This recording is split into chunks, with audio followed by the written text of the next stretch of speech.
Hi guys, have you heard that we're losing our habitats because of you humans? I'm going to tell you all about how habitat fragmentation could lead to local extinction of a lot of marine species, my fishy friends and I.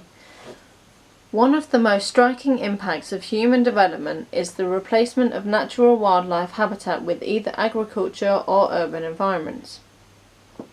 Not only does such development reduce the overall availability of wildlife habitat, it often fragments the landscape so that habitat patches become smaller and increasingly isolated. This so-called habitat fragmentation causes many problems for wildlife, including reducing biodiversity, which can lead to local extinction of metapopulations. Habitat fragmentation is when places we live in are divided into smaller areas, often by anthropogenic impacts like roads, deforestation, coral bleaching, and more. Destruction of coral reefs means the loss of habitat for certain species of fish, such as damselfish, which use the coral reefs as a habitat and protection from predators. Coral reef destruction is the degradation and potential mass death of the ocean's corals. It is normally caused by illegal fishing techniques, pollution, careless tourism, other natural phenomena such as earthquakes and hurricanes, and climate change, the culprit responsible for warmer oceans and the main reason behind the death of nearly half of the Great Barrier Reef's corals. Let's take a look at the main causes of coral reef destruction. The extinction of coral reefs can be particularly devastating for certain areas of the world that depend on them for their livelihood, through tourism or fisheries, or as their primary food source. Humans rely heavily on coral reefs for food and other crucial resources such as medicine, for example. The rapid destruction of coral reefs is a global problem. It can be prevented by awareness on a massive scale to implement changes that will be long-lasting.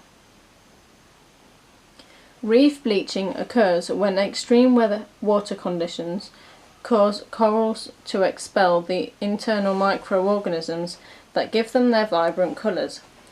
Bleaching events are attributed to a number of factors, including pollution and extreme low tide, but the most common and globally known is the change in water temperature due to global warming. Bleached corals are technically not dead. Coral reefs have been known to recover from a bleaching event, particularly when water temperatures cool during winter. However, when corals are in this state, they do become more vulnerable to disease and potential death, especially if they are continuously subjected to stress. Another cause of coral reef destruction is poison or dynamite fishing. It is common practice to use cyanide and other poisons to fish for coral reef dwelling creatures.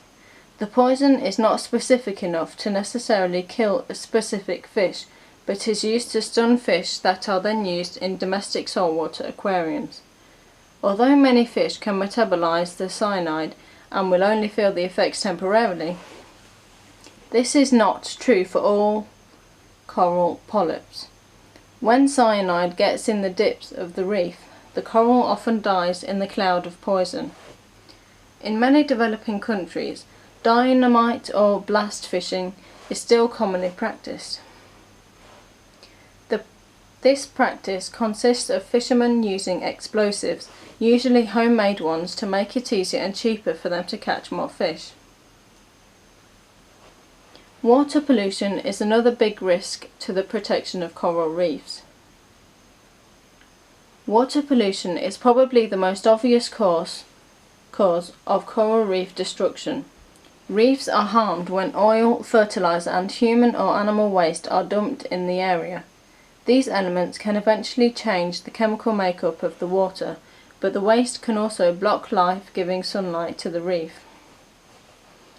Floating pollution can also deprive young coral polyps from the nutrients they need to grow into a thriving reef. Sedimentation. Marine sediment is made up of insoluble particles that are transported from land areas to the ocean. Human settlement and agriculture activities can contribute to the amount of particles that are washed off into the sea, but construction and mining along sea coasts can also create a significant amount of silt and soil runoff. When sediment enters the ocean, it can smother coral reefs, depriving them of sunlight and nutrients. Also, fish are unable to feed and coral polyps are unable to grow, leaving the area inhospitable to reef life.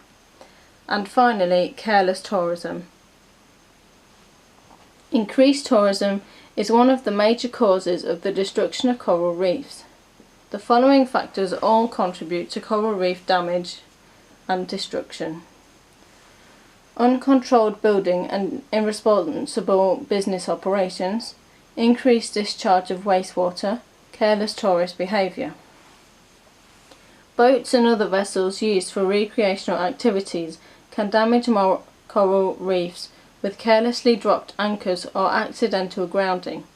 Meanwhile, divers, snorkelers and other tourists often damage the reef by playing on them, stepping or sitting on them to rest, or simply by touching them and exposing them to their skin's oils. Tourist activities have a direct impact on the marine ecosystem, and most of the coral reef destruction caused by tourism could be prevented with education. Human activities, such as agriculture and aquaculture, industry activities, including fisheries, can cause the isolation of small groups of species, which can become detrimental to biodiversity. Now, let's look at how specific species are affected by habitat fragmentation. Penguins. Despite their charismatic nature, penguin populations have been unable to avoid anthropogenic impacts. In addition to climate change that is severely impacting nesting and foraging grounds, penguins are also affected by oil spills, illegal fishing of prey, egg poaching, and the introduction of foreign predators. Dolphins, like me, specifically the Hector's dolphin, was once hunted for bait, but this has now stopped, thankfully. Due to the habitat of Hector's dolphin, the species is vulnerable to a large number of different threats such as chemical pollution, vessel traffic, and habitat modification and destruction.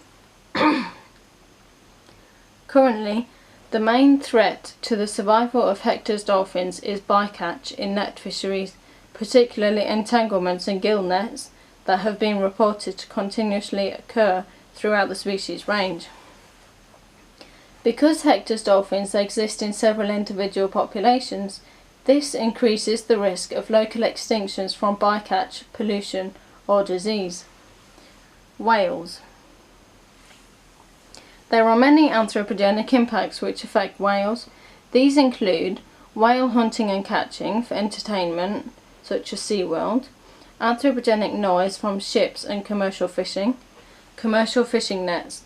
The entanglement of large marine life affects animals such as whales, sharks, and dolphins, just like me. Landfills, harbours, shipping canals, fisheries, and aquaculture, which are fish farms, may all occupy or destroy areas that cetaceans need for feeding, resting, and breeding. Recreational uses of marine areas, including resort development and increased boat traffic, may drive away the whales, dolphins, and porpoises that would normally use an area. Thank you for watching, and that's all.